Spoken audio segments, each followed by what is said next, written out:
सासे बर' आइजोआ गावनि जिउखौ दैदेनलांनो गला खुलिदों। अनजिमा नार्जारि मुंनि सासे बर' आइजोआ MS बिनानाव दखना स्ट'र मुंनि गला बेखेवदों। बे गलायाव बर'नि बायदि दोरोङारि गाननाय जोमनायखौ मोननो हागोन। भेरगावनि सेवनि समबाय समिति लिमिटेडनि मोखाङाव डिमाकुसि भेरगाव राजा लामा सेराव फसंनाय MS बिनानाव दखना स्ट'रखौ दिनै उदालगुरि जिल्ला आबोबनि लेङाइ आफादगिरि बिथराइ बर'आ बेखेवनानै होयो।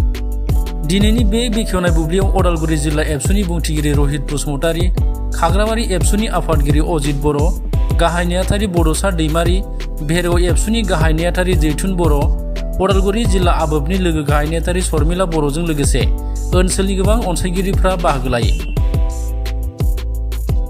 खुलुमबाय गासैनिबो।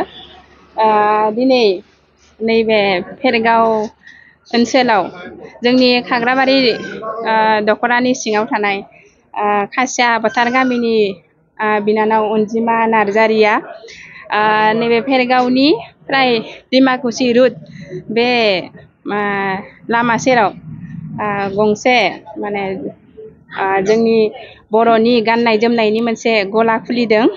बेवहाय जोङो जोंनि खाग्राबारिनि सासे मैखोम बिनानावा खुलिनायनि थाखाय जोङो माने बिराद गोजोननाय मोनदों।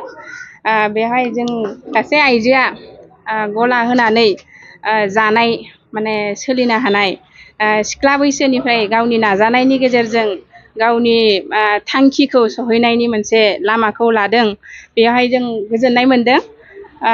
नैबे भेरगाव बायदि ओनसोलाव जोंनि खाग्राबारिनिफ्राय दखान होफैनानै गला होफैनानै गावनि थांना थानायनि बा जिउ राहा दानायनि मोनसे लामाखौ लानो हानाया जोंनि बर' आइजोफोरनि मोनसे गोग्गानायनि नेरसोन होननानै बुंनांगोन। बेवहाय जोङो सासे आइजो हिसाबै जोङो हौवाफोरजों जुजिनायनि मोनसे लामाखौ जोङो मोननायनि मोनसे लामा बियो लानायनि मोनसे लामा। जोङो आइजोफोराबो हौवाफोरनि उन नङा। जों आइजोफोराबो जों हौवाफोरजों माने समान समानै जोङो आवगायलांनो बा गोजौ लामाखौ लालांनायनि मोनसे बिथिं बियो। बेहाय जोङो आइजो हिसाबै जों गोग्गानाय मोनदों। बेल' नङा, जों आइजोफोरा दानाय लुनायनि बेलायाव नैबे समाव माने गोबाङानो उनफिननानै थानायखौसो जों नुनो मोनबोदों। बांसिन आइजोफोरानो जोङो दानाय लुनायखौ जों गारबोनो हमदों। खिन्थु बे बिथिंखौ जों गारबोयोब्ला जों बर' समाजनि जोंनि हारिमु जिथुनिखि गाननाय जोमनाय बेखौ जोङो खोमानानै लागोन।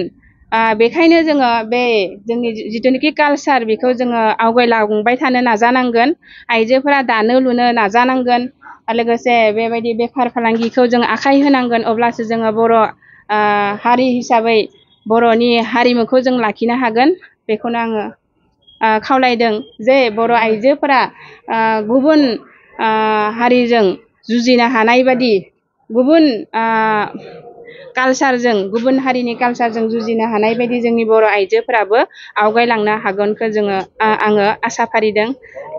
बेखौनो आङो खावलायदों जे जोंनि आइजोफोराबो बेबायदि दखान एबा गलायाव फैनानै जोंनि हारिनि बा जोंनि हारिमुखौ लाखिनायनि मोनसे नेरसोन बे गलायाव फैनानै बायफैनांगौ। गाननाय जोमनायखौ जोङो लाखिनांगौ, हारिमुखौ लाखिनांगौ। बेखौनो आं खावलायदों। आङो दिनै नैबे भेरगाव महकुमानि सिङाव थानाय नैबे भेरगाव आरो डिमाकुसि थांनाय जि लामा सेर, अर्थात जोङो नैबे सिउनि समाफायनि जि साखाथि, बेवहाय जोंनि सासे बिनानाव अर्थात जोंनि खाग्राबारि ओनसोलनि सिङाव थानाय खासिया फोथार गामिनि बिनानाव अनजिमा नार्जारि बिथाङा दिनै मोनसे बिनानाव दख'ना स्ट'र, जायखौ 7 स्टार होननानैबो जोङो मिथिगोन बा 7 स्टार होननानै बिथाङा होनानै लादों। दा नैबे 7 सिस्टार जि बिनानाव जि दख'ना स्ट'र, बेवहाय आङो फैनानै जोबोद गोजोननाय मोन्दों। मानो होनब्ला बिनानावा सासे जाखांफुनाय सासे फालांगिरि होननानै आङो नैबे समाव बुंगोन। खारन बिथाङा गोबाव समनिफ्रायनो गुबुन दाबसे जायगायाव बिथाङा बर'नि गाननाय जोमनायखौ लानानै बिथाङा दखान होबोगासिनो दङ। आरो दिनै बिथाङा गुबुन मोनसे जायगायाव शिफ्ट खालामनानै दिनै गावनि जि गला बेखौ साबना हामना खालामनायनि थांखिजों दिनै मोनसे गुबुन जायगायाव बिथाङा लादों। आङो खोब गोजोननाय मोन्दों।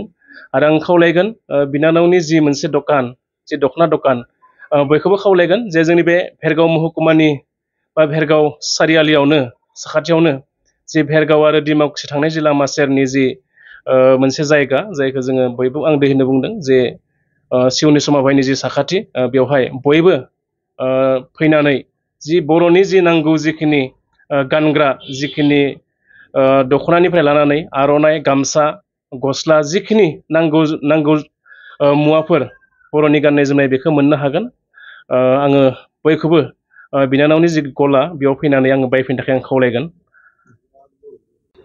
खुलुमबाय आङो रयेल बड' ब्रेन्डनि अनार जानानै नैबे दिनै जिथु बिनानाव दख'ना स्ट'र आगै अनजिमानि नैबे ग्रेन्ड अपेनिंआव आङो सफैनो हादों आरो बेयाव आंखौ लेंहरनायनि हांख्रायनायनि थाखाय आङो आगै अनजिमाखौ थेंक इउ होयो सेथियावनो नैबे भेरगाव एरियायाव जिथु आगै बिनानावा दिनै बे दख'ना बिनानाव दख'ना स्ट'रखौ बेखेवदों बे दखानाव गोबां रोखोमनि बिदि रयेल बड' ब्रेन्डजों दिहुनजानाय गोबां रोखोमनि बिदि जिफोरखौ नोंथांमोना मोननो हागोन आरो फैबाय थानाय फुजा आरो गोबां बिदि हाबा सिजननि गोबां जोंहा गोदान बिदि लन्च जानो थांगासिनो दं रयेल बड' ब्रेन्डजों दिहुनजानाय जिफोरा नोंथांमोना जायफोरा खाथि खाला एरियानिफ्राय नैबे बिनानाव दख'ना स्ट'राव फैनो हायो जितु डिमाकुसि टंला आरो भेरगाव एरिया आरो खैराबारि जायफोरा फैनानै लांफैनो हायो नोंथांमोना नैबे बिनानाव दख'ना स्ट'राव रयेल बड' ब्रेन्डजों दिहुनजानाय गासै दख'नाखौ नोंथांमोना बिनियाव मोननो हागोन नोंथांमोना कालेक्ट खालामनो हागोन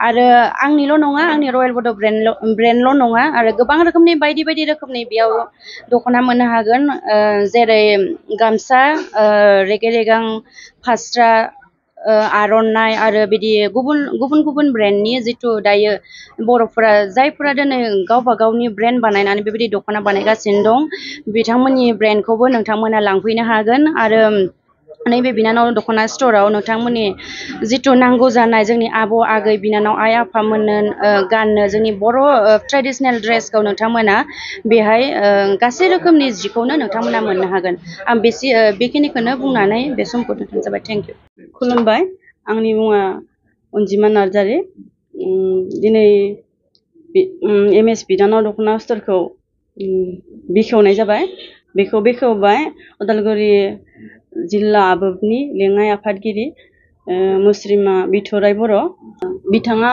आंनि हांख्रायनाय बायदियै बेखेवनानै गालांबाय